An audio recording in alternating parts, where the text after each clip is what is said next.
ஐயனார் துணை சீரியல்ல அடுத்து நடக்க போற நிகழ்வுகளை நாம பார்க்கலாம். நிலாவோட அப்பா மனோகர் கிட்ட சோழன் எப்போ பெட் கட்டினாங்களோ அப்பத்துல இருந்து மனோகர் ரொம்பவே நல்லவங்களா நடிச்சுக்கிட்டு இருக்கிறாங்க. இது சோழனுக்கு ஒன்றும் புரியாம இல்லை. ஏன்னா அவங்க நிலா மேல பாசம் வச்சிருக்காங்க. நிலாவுக்காக மட்டும்தான் அவங்க அப்பாவை பேச விடுறாங்க. அது மட்டும் இல்லாம மனோகருமே இத்தனை மாசமும் இல்லாம இப்போ திடீர்னு நிலாவை பார்க்கறதுக்கு நேர்லயே போயிருக்காங்க. அப்படி நிலாவை பார்க்க போன மனோகர் நிலா வீட்டில் உள்ள எல்லார்கிட்டையுமே ரொம்பவே பாசமா நடந்துக்கிடுதாங்க. பல்லவன், பாண்டியன், ஏன் சோழன் கிட்ட கூட மற்றவங்க முன்னாடி நல்லா தான் பேசுறாங்க. சேரனுமே ரொம்பவே வெகுளியா எப்போதும் போல பேசுறாங்க. நடேசன் கூட நீங்க நிலாவோட அப்பாவான்னு சொல்லி ரொம்பவே நல்ல விதமா நடத்துறாங்க. அப்படி இருக்கும்போது மனோகர் எல்லார் முன்னாடியுமே ரொம்பவே நல்லவங்க மாதிரி நடிச்சு அந்த வீட்டில் சாப்பிடவும் செய்கிறாங்க. அவங்க நடந்துக்கிட்டதெல்லாம் பார்த்த சேரன் அவங்க ரொம்பவே சந்தோஷப்படுறாங்க. நிலாவோட அப்பா ஒரு வழியாக நிலாவை ஏற்றுக்கிடுதாங்க அப்படின்னு சொல்லி. ஆனால் அது நிலாவோட அப்பா மனோகருக்கு மட்டும்தான் தெரியும். இந்த பெட்கட்னால மட்டும்தான் அவங்க இவ்வளோ தூரம் தேடி வந்திருக்காங்கன்னு. அது மட்டும் இல்லாமல் நிலா கிட்ட பாசமாக பேசி இந்த மாதிரி நீ விருந்துக்கு வாமா, கல்யாணத்துக்கு அப்புறம் உங்கள் ரெண்டு பேர்த்தையுமே நாங்கள் வீட்டுக்கு கூப்பிடவே இல்லை, நீங்கள் ரெண்டு பேருமே கண்டிப்பாக மாப்பிள்ளை விருந்துக்கு வந்தே ஆகணும் அப்படின்னு சொல்லி கூப்பிடுறாங்க. ஆனால் இப்படி எதுக்காக அவங்க கூப்பிடுறாங்கங்கிறது சோழனுக்கு நல்லாவே தெரியும். இந்த பெட் கட்டுறதுனால மட்டும்தான் நிலா கிட்ட பாசமாக பேசி நடிக்கிறாங்க அப்படின்னு. ஆனால் அதை வெளியில் சோழனால் சொல்லவே முடியலை. ஏன்னா நிலா அவங்க அப்பா தன்னை ஏற்றுக்கிட்டாங்கன்னு சொல்லி ரொம்பவே சந்தோஷப்படுறாங்க. அதுவும் இந்த பெட்னால மட்டும்தான் தான் அப்பா நல்லா பேசுகிறாங்கங்கிறது நம்ம நிலாவுக்கு தெரிஞ்சால் இன்னுமே கஷ்டப்படுவாங்க அப்படின்னு சொல்லிட்டு சோழனுமே இதை வெளியில் சொல்லலை.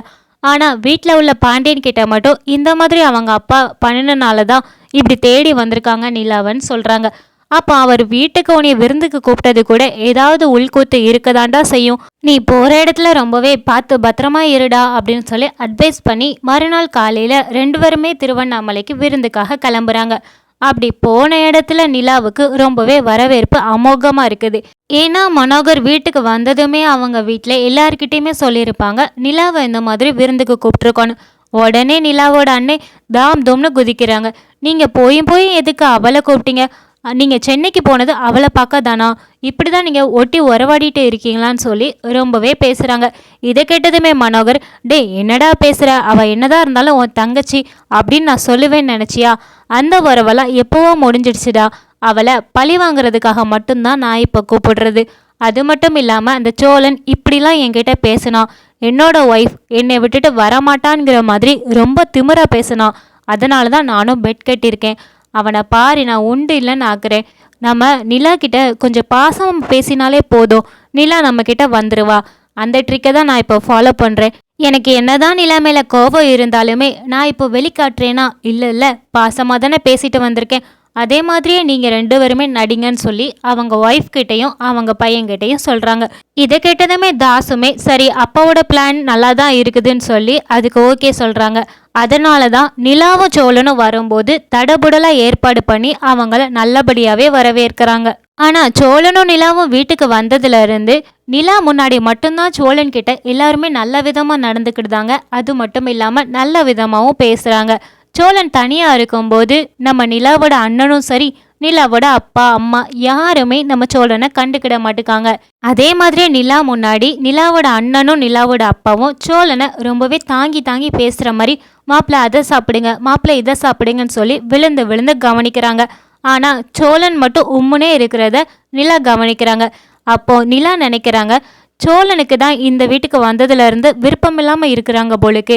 நம்ம வீட்டில் எல்லாருமே அக்செப்ட் பண்ணிட்டாங்க, நம்ம வீட்டில் எல்லாருமே நல்லவங்களா இருக்கிறாங்கன்னு சொல்லி ரொம்பவே நம்புகிறாங்க. ஆனால் சோழனுக்கு தான் இந்த நடிப்பு எல்லாமே தெரியும். அதனாலேயே சோழனுக்கு சிரிச்சு பேச வரவே மாட்டேங்குது. அதை நிலா தப்பாகவே நினச்சிக்கிடுதாங்க. நம்ம சோழனுக்கு தான் இந்த இடம் எதுவுமே பிடிக்கல அப்படின்னு. அதே மாதிரியே நிலாவோட அப்பா சோழன் கிட்ட இந்த மாதிரி இன்னொரு வேலை இருக்குது, அது எங்கள் ஆஃபீஸ்லேயே தான், நீங்கள் அங்கே போய் கொஞ்ச நாள் வேலை பாருங்களேன், இல்லைனா என் பையன் கூட சும்மா ஆஃபீஸை மட்டுமாவது சுற்றி பார்த்துட்டு வாங்க அப்படின்னு சொல்லி கூட அனுப்புகிறாங்க. ஆனால் அது சோழனுக்கு இது ஏதோ பிளானாக இருக்குமோன்னு டவுட்டாக இருந்தாலுமே சரி அவங்க இவ்வளோ தூரம் சொல்கிறாங்கன்னு சொல்லி கிளம்புறாங்க. ஏன்னா நிலாவுமே நீங்கள் போயிட்டு வாங்க, இங்கே வந்ததுலேருந்து நீங்கள் எங்கேயுமே போகலல்ல அப்படின்னு சொல்லி அனுப்பி வைக்கிறாங்க. அதனால சோழனுமே கூட போகிறாங்க. அப்படி ஆஃபீஸ் போன இடத்துல சோழனை எல்லா விஷயத்துலையுமே விட்டு கொடுத்து தான் பேசுகிறாங்க. இது சோழன் கவனிக்காம ஒன்றும் இல்லை. சரி இவங்க இப்படிதான் சொல்லி அவங்களுமே விட்டுடுறாங்க. இருந்தாலுமே நம்ம நிலாவோட அண்ணன் ரொம்பவே டார்ச்சர் பண்றாங்க. அது மட்டும் இல்லாம அவங்களா கோபப்பட்டு அடிக்கிற மாதிரி இவங்க பண்றாங்க. நிலா தூரமா இருந்து கவனிக்கிறாங்க. இங்க நிலாவோட அப்பா, நிலாவோட அண்ணன், சோழன் 3 பேருமே நின்று நல்லபடியா தான் பேசிக்கிட்டு இருக்க மாதிரி அவங்க தெரியுது.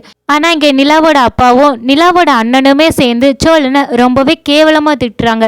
என் பொண்ணோட சொத்துக்காக தானடா இப்படி பண்ணிட்ட அப்படின்னு சொல்லி இதை சிரிச்சுக்கிட்டே அவங்க பேசுற மாதிரி ஒவ்வொரு விஷயமே முள்ளு குத்துற மாதிரி சோழனுக்கு வலிக்கிற மாதிரி சொல்றாங்க.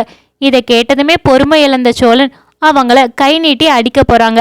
ஆனா நிலாவோட அண்ணன் அதை தடுத்துருதாங்க. இதை பார்த்ததுமே நிலாவுக்கு நம்ம அப்பாவும் அண்ணனும் நல்லபடியா தானே பேசிக்கிட்டு இருக்காங்க, எதுக்கு சோழன் வேகமா போய் அடிக்க போறாங்க அப்படின்னு சொல்லி சோழன் மேல ரொம்பவே கோபம் வருது.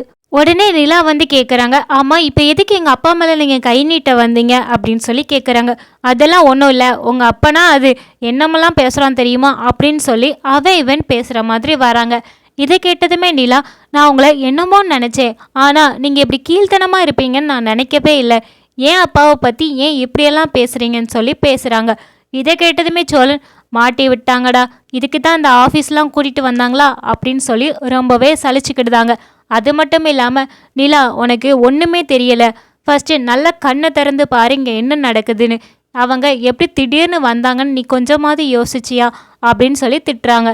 இதை கேட்டவுடனே நிலா, எங்கள் அப்பாவை பற்றி எனக்கு தெரியும், எங்கள் அப்பாவை பிரிஞ்சு என்னால் எப்படி இருக்க முடியலையோ அதே மாதிரி தான் என்னை பிரிஞ்சு எங்கள் அப்பாவால் இருக்க முடியலை, அதான் என்னை தேடி வந்திருக்காங்க அப்படின்னு சொல்கிறாங்க. இதை கேட்டதுமே சோழன் சத்தமாக சிரிச்சிட்டு, நீ இன்னுமே உன் அப்பாவை பற்றி புரிஞ்சிக்கல அவம்லாம் அப்படின்னு சொல்லி பேச வராங்க. தான் அப்பாவை அவன் இவன்னு பேசின உடனேயே நம்ம நிலாவுக்கு ரொம்பவே கோபம் வந்து சோழனை அடிச்சிருந்தாங்க.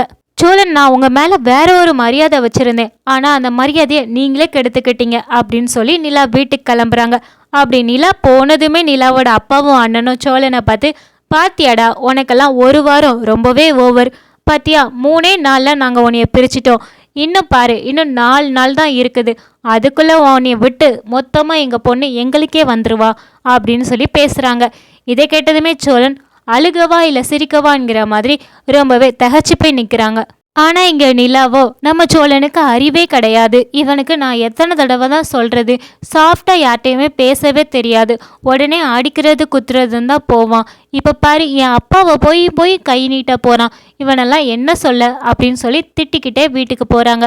போன இடத்துலையுமே அவங்களுக்கு நிம்மதி இல்லை. ஏன்னா அவங்க சோழனை அடித்ததை நினச்சி ரொம்பவே கவலைப்படுறாங்க. இவனை நான் என்ன தான் செய்கிறது, தூரத்தில் வந்தாலுமே இவன் நினப்பாவே இருக்குதே, இவனை போய் நான் ஏன் அடித்தேன் அப்படின்னு சொல்லி யோசிக்கிறாங்க. அதுவும் இல்லாமல் சோழனுக்கு ஏன் இவ்வளோ கோபம் வருது, எங்கள் அப்பாவை ஏன் அடிக்க போனான் அப்படின்னு சொல்லி ரொம்பவே கோவப்பட்டுட்டே போகிறாங்க. அது மட்டும் இல்லாமல் நிலா நினைக்கிறாங்க, சோழனை நம்ம கல்யாணம் பண்ணது ரொம்பவே தப்போ, ஒருவேளை இதை டிவோர்ஸ் பண்ணிட்டா இந்த விஷயம் இப்படியே முடிஞ்சிருமே, இப்போ தான் நம்ம குடும்பமே நம்மக்கிட்ட வந்துட்டாங்களே அப்படிங்கிற மாதிரி யோசிக்கிறாங்க.